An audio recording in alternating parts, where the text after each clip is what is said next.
Göyərçin və qarışqa nağılı.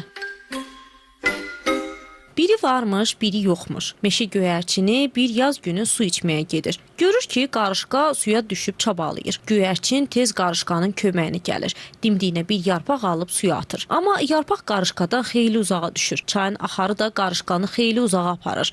Bu dəfə göyərçin caynağına çöp alıb onu suya atır. Qarışqa tez çöpə dırmaşır. Beləliklə o ölümdən qurtulur. Sahilə çıxanda qarışqa göyərçinə deyir: "Məni ölümdən qurtardın. Bir gün olar, mən də sənə kömək eləyərəm." Göyərçin qarışqanın sözdə gülür. "Sən çox kiçiksən, mənə necə kömək edəcəksən?"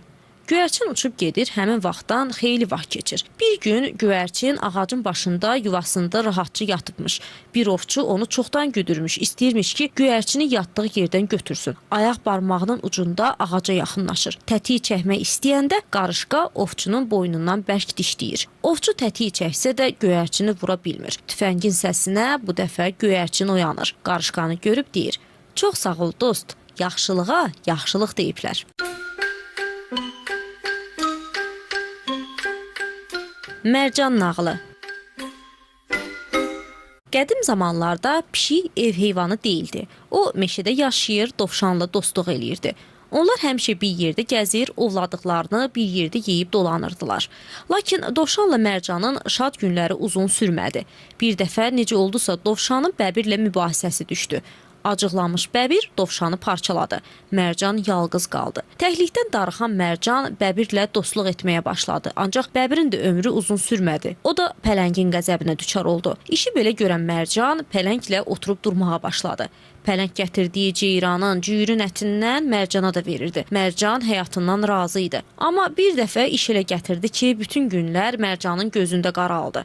Pələng aslanla vuruşda uduzdu. Mərcan pələng kimi arxasını itirdi. Bəs indi neynəsin?